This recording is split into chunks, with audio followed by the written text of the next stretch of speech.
عام طور پہ ہمارے جو ہے وہ ذہنوں میں یہ چیز آتی ہے کہ کئی مواقع کے اوپر ہم نے دعا کی لیکن دعا قبول نہیں ہوئی۔ تو پہلی بات تو یہ ہے کہ ایک ہے دعا مانگی اور جو مانگا وہی مل گیا، ایک یہ ہے کہ دعا مانگی تو رب نے محروم نہیں چھوڑا، دعا مانگی تو رب نے محروم نہیں چھوڑا۔ یہ جو دوسری صورت ہے نا، یہ تو ہمیشہ ہوتی ہے کہ رب محروم نہیں چھوڑتا۔ حدیث مبارک میں فرمایا بندہ دعا مانگتا ہے تو 3 چیزوں میں سے ایک ضرور ہوتی، یا تو اللہ تعالیٰ بندے کو وہی عطا کر دیتا جو وہ مانگتا ہے، یا اس دعا کی وجہ سے اسے کچھ اور عطا کر دیتا ہے کہ یہ نہیں تو وہ کچھ اور عطا کر دیتا ہے، اور اگر نہ یہ ملے نہ وہ ملے تو فرمایا پھر آخرت کے لیے ذخیرہ بنا دیا جاتا ہے۔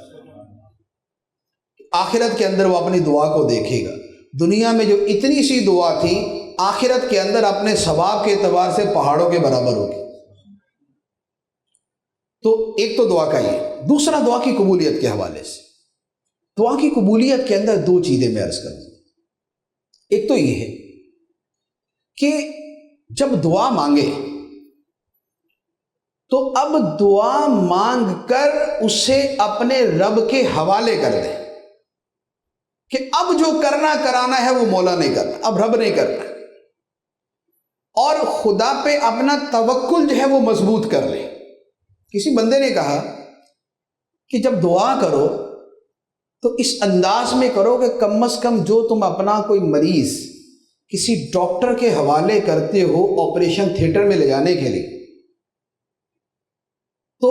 آپریشن تھیٹر میں اپنا مریض بھیج کے خود ڈاکٹر کے پیچھے نہیں پہنچ جاتے کہ ڈاکٹر صاحب ذرا میرے سامنے ہیں، تھوڑا سا یہ چھری ایسے، یہ چاقو ایسے، یہ کینچی ایسے، یہ ایسے ایسے اس کر کے استعمال کرنی ہے، پھر آپ سرنڈر کر دیتے۔ آپ نے مریض حوالے کیا، اب آپ دروازے کے ادھر ہیں،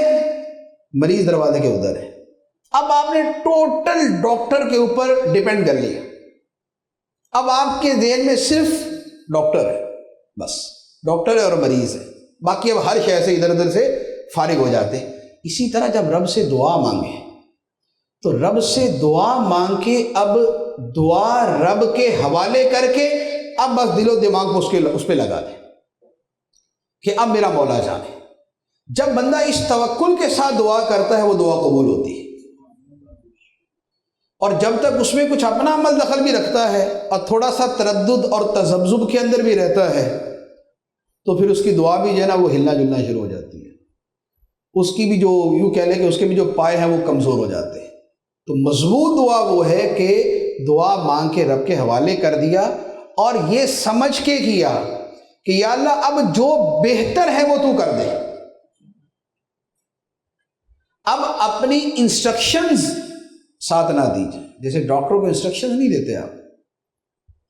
اسی طرح دعا مانگ کے اب رب کو انسٹرکشنز نہ دیں کہ مولا یوں نہیں، یوں کر کے ذرا کرنا، یوں کر کے کرنا۔ جب وہ کارساز حقیقی ہے، جب وہ سب سے زیادہ جاننے والا ہے، جب سب سے زیادہ مہربان ہے، جب وہ ارحم الراحمین ہے، اب آپ یہ سوچ کر کہ وہ علیم ہے، علیم بذات الصدور ہے، وہ حکمت والا ہے اور وہ ارحم الراحمین ہے، اور اب میں نے اس کے حوالے کر دیا،